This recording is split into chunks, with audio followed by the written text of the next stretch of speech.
जय हिंद।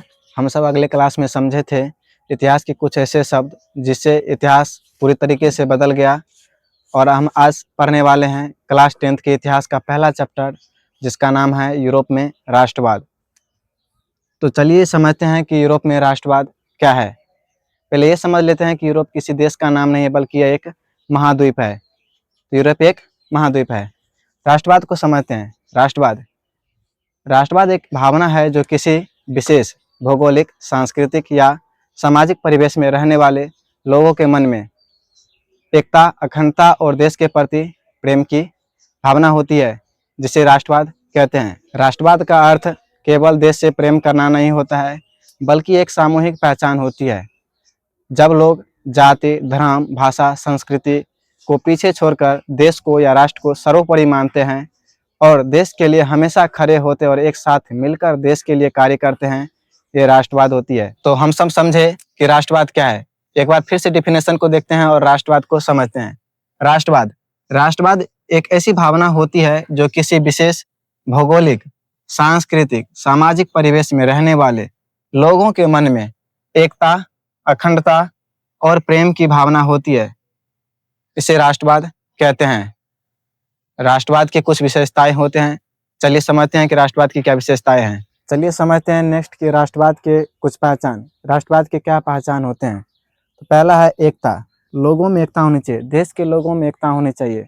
देश के लोग यह ना सोचे कि हम किस जाति के हैं, किस धर्म के हैं, हमारी भाषा कैसी है, संस्कृति कैसी है। वो राष्ट्र के लिए एक ही होते हैं। ये एकता कहलाता है। समान पहचान। राष्ट्रवाद का अर्थ एक होता है समान पहचान। समान पहचान क्या होता है? जब किसी देश के लोग किसी अन्य देश में जाते हैं तो वे उनसे वो नहीं पूछते हैं कि आप किस धर्म के हैं या किस जाति के हैं। वे उनसे यही पूछते हैं कि आप किस देश से आए हैं। यह एक सामूहिक पहचान होती है।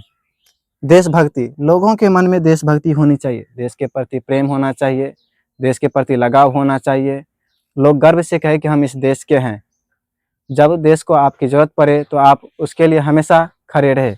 अगला है स्वतंत्रता। स्वतंत्रता क्या होता है? किसी भी देश के लोग कभी ये नहीं सोचते हैं कि हम किसी के अधीन रहे, बल्कि वे सोचते हैं कि हम स्वतंत्र रहे, मेरा देश स्वतंत्र रहे और मैं अपना निर्णय स्वयं लूँ या खुद लूँ। तो ये स्वतंत्रता कहलाता है। चलिए समझते हैं यूरोप में राष्ट्रवाद का उदय। यूरोप में राष्ट्रवाद का उदय। राष्ट्रवाद का उदय पुनर्जागरण के काल से ही माना जाता है, परंतु यह उन्नत रूप में यूरोप में तब दिखाई देता है जब 1789 में फ्रांस की क्रांति हुई। फ्रांस की क्रांति में राष्ट्रवाद उन्नत रूप से दिखाई देने को मिला या देखने को मिला। जब फ्रांस की क्रांति में फ्रांस की जनता सड़कों पर उतर आई, तब राष्ट्रवाद पूर्ण रूप से उभरा। नेपोलियन के युद्धों ने यूरोप में राष्ट्रवाद को फैलाने का काम किया, पूरे यूरोप में फैलाया और राष्ट्रवाद का विकास हुआ। तो हम सब समझे कि राष्ट्रवाद का उदय कैसे हुआ। तो राष्ट्रवाद का उदय पुनर्जागरण के काल में हुआ, परंतु यह पूर्ण रूप से सही रूप से फ्रांस की क्रांति में दिखाई दिया। चलिए समझते हैं राष्ट्रवाद का उदय। राष्ट्रवाद का उदय यूरोप में पुनर्जागरण के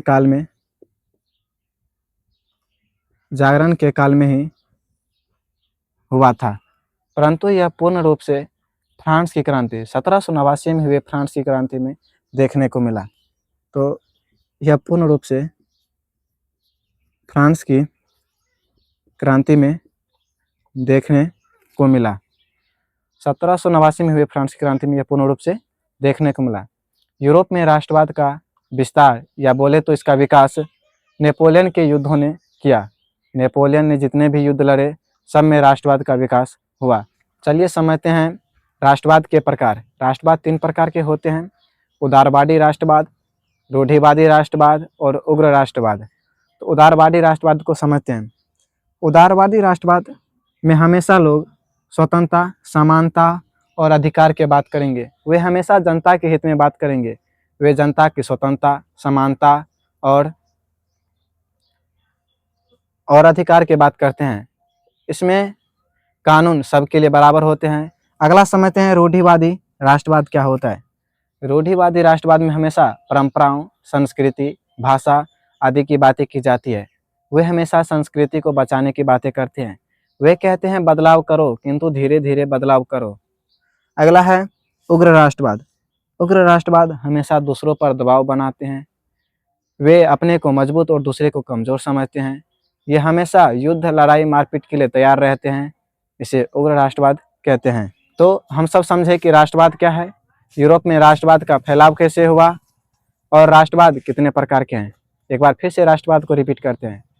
राष्ट्रवाद एक ऐसे भावना है जो किसी विशेष भौगोलिक, सामाजिक या सांस्कृतिक परिवेश में रहने वाले लोगों के मन में देश के प्रति प्रेम, एकता और अखंडता होते हैं। राष्ट्रवाद का विस्तार यूरोप में पुनर्जागरण के काल में देखने को मिला। इसका उदय पुनर्जागरण के काल में हुआ, लेकिन फैलाव पूरे यूरोप में इसका विकास फ्रांसीसी क्रांति के बाद हुआ और नेपोलियन के युद्धों ने किया। अगला है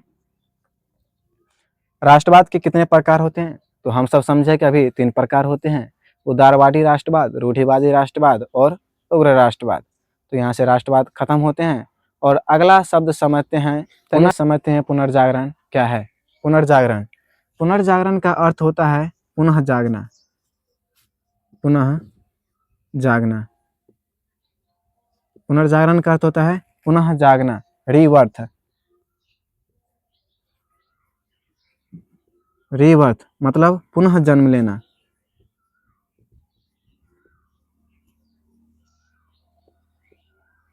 पुनर्जागरण का अर्थ क्या होता है, पुनः जागना, रीबर्थ मतलब पुनः जन्म लेना। पुनर्जागरण की शुरुआत यूरोप में 14वीं सदी से 17वीं सदी के मध्य देखा गया, जिसमें लोग कला, विज्ञान, ज्ञान, साहित्य आदि पर बल दिए और लोग नए चीज़ें को सीखने समझने पर बल दिए।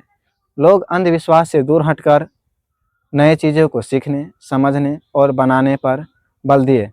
समझते हैं पुनर्जागरण की कुछ विशेषताएं। पहली विशेषताएं हैं मानववाद। मानववाद में इंसान और इंसान के सोचों पर बल दिया गया, तर्क पर बल दिया गया। दूसरा है विज्ञान का विकास। इस समय वैज्ञानिक क्षेत्र में विकास किया गया, विज्ञान को बढ़ावा दिया गया, तर्क को बढ़ावा दिया गया। अगला है कला और साहित्य। कला और साहित्य में चित्रकला को बढ़ावा दिया गया, लेखन कला को बढ़ावा दिया गया। लियोनार्डो दा विंची ने मोनालिसा जैसे पहले चित्रकला यानी कि चित्र बनाया था। दूसरा है शिक्षा का प्रसार। पुनर्जागरण के काल में शिक्षा का प्रसार हुआ, एक देश से दूसरे देश में शिक्षा आदान प्रदान किए गए। अगला है वैज्ञानिक खोज। वैज्ञानिक खोज में कंपास, दूरबीन आदि की खोज हुई। यह एक महत्वपूर्ण खोजें हैं जो समुद्री मार्ग में यात्रा करने वाले नाविकों के लिए एक वरदान के रूप में साबित हुआ और जिससे मार्ग का पता लगाया जाता था और दूरबीन से दूर देखने के लिए यानी कि प्रयोग किए जाते हैं दूरबीन का। चलिए समझते हैं कि वियना सम्मेलन क्या है।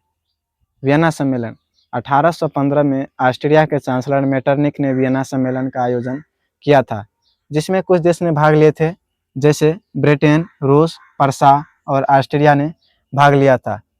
इस सम्मेलन का मुख्य उद्देश्य था कि पुरातन व्यवस्था को वापस लाना, जिसे नेपोलियन के युद्धों ने अस्त व्यस्त कर दिया। गणतंत्र, प्रजातंत्र जो कि फ्रांस की क्रांति का देन था, उसे दबाना। अगला, इस सम्मेलन के तहत नेपोलियन युग का अंत होता है और मेटरनिक युग की शुरुआत होती है। एक नए युग का शुरुआत होता है और नेपोलियन युग का अंत होता है। चलिए शॉर्ट में समझते हैं कि वियना सम्मेलन क्या था। 1815 में ऑस्ट्रिया के चांसलर मेटरनिक के द्वारा एक सम्मेलन का आयोजन किया गया था, जिसमें ब्रिटेन, रूस, प्रसा, ऑस्ट्रिया जैसे बड़े देशों ने भाग लिया था। इसका मुख्य उद्देश्य था कि यूरोप में नेपोलियन के युद्धों ने जिस व्यवस्था को अस्त व्यस्त कर दिए, उसी पुरातन व्यवस्था को पुनः स्थापित करना। इसी सम्मेलन के तहत नेपोलियन युग का अंत होता है और मेटरनिक युग का शुरुआत होता है। चलिए समझते हैं नेपोलियन युग क्या है। यूरोप में नेपोलियन युग 1799 से 1815 ईस्वी तक चला था। नेपोलियन ने कई युद्ध किए, कई अभियान किए। इसके कुछ सकारात्मक पक्ष है। नेपोलियन युग के कुछ सकारात्मक पक्षों को देखते हैं, जैसे राष्ट्रवाद का विकास। नेपोलियन ने अपने युद्ध की सहायता से यूरोप में राष्ट्रवाद को फैलाने का प्रयास किया। प्रशासन में सुधार किए। नेपोलियन ने प्रशासन में सुधार किए, कानून में सुधार किए, कानून व्यवस्था को मजबूत बनाए, प्रशासन व्यवस्था को मजबूत किए। अगला है, इसके कुछ नकारात्मक पक्ष भी देखने को मिला, जैसे युद्ध किए तो विनाश हुआ, लाखों लोगों की मृत्यु हुई। तो यह नेपोलियन का कुछ नकारात्मक पक्ष है। तो नेपोलियन युग में कुछ नहीं है, बस इतना ही है। ऑब्जेक्टिव यही से आता है कि नेपोलियन युग कब से कब तक चला, तो 1799 से 1815 तक चला था।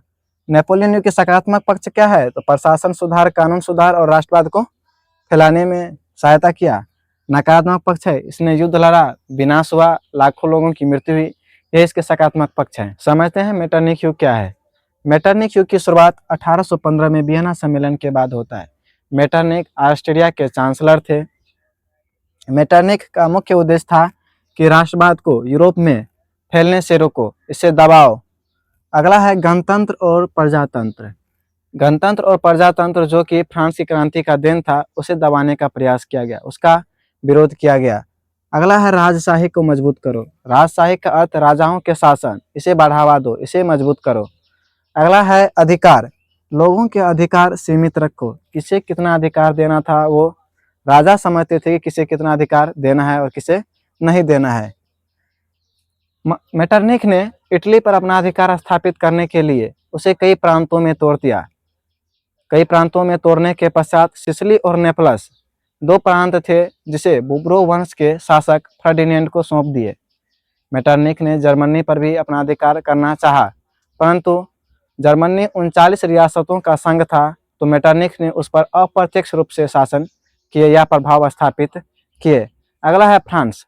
फ्रांस पर भी मेटरनिख ने अपना शासन स्थापित करने को चाहा और उस पर भी पुरातन व्यवस्था को स्थापित करने का प्रयास किया, जिसके परिणाम स्वरूप मेटरनिख ने फ्रांस में बुब्रो राजवंश की स्थापना किया और शासक लुई 18वां को बनाया। लुई 18वां एक उदारवादी शासक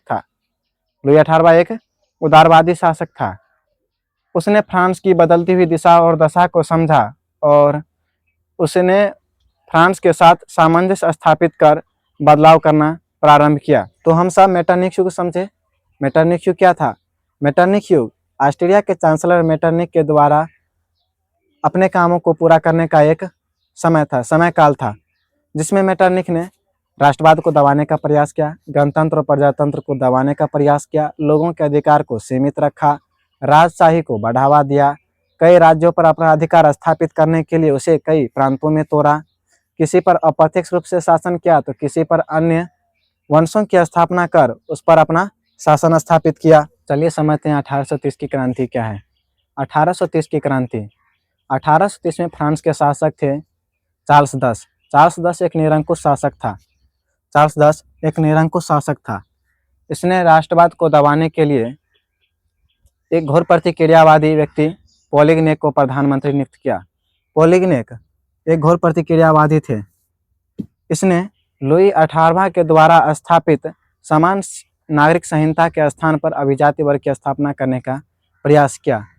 जब यह अभिजाति वर्ग की स्थापना करने का प्रयास किया, तब वहाँ के उदारवादी नेताओं ने इसे एक षड्यंत्र के रूप में समझा और इसका विरोध किया, जिसके परिणाम स्वरूप चार्ल्स दस ने 4 अध्यादेश जारी किए।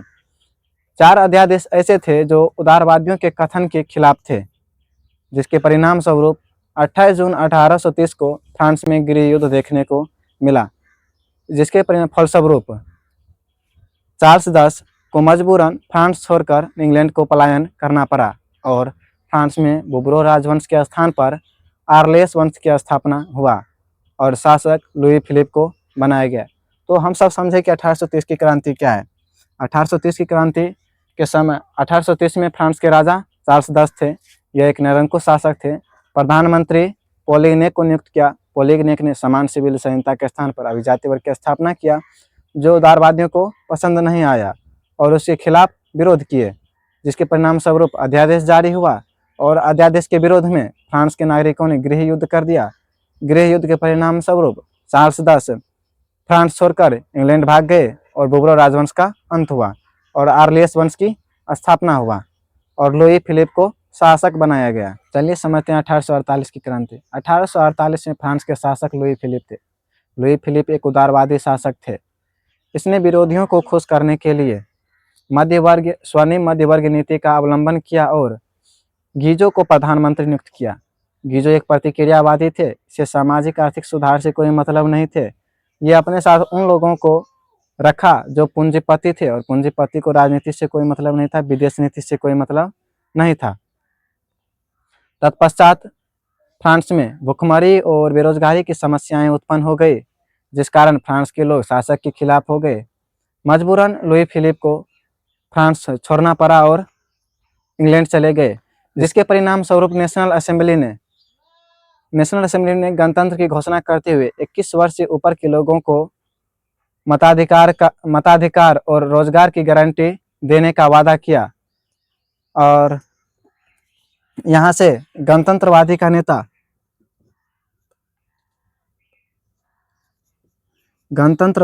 नेता लामार्ट्रीन को बनाया गया और सुधारवादी का नेता लुई बल्ला को बनाया गया। इन दोनों में कुछ समय बाद मतभेद हो गए और नया सम्राट लुई नेपोलियन बने। तो हम सब आज समझे सो राष्ट्रवाद क्या है, यूरोप में राष्ट्रवाद का विकास कैसे हुआ, पुनर्जागरण क्या है, नेपोलियन युग क्या है, मेटरनिख युग क्या है, वियना सम्मेलन को समझे, 1830 की फ्रांस की क्रांति समझे और 1848 की फ्रांस की क्रांति समझे। तो अगले क्लास में जानेंगे इससे आगे इटली के एकीकरण क्या है। तब तक के लिए जय हिंद।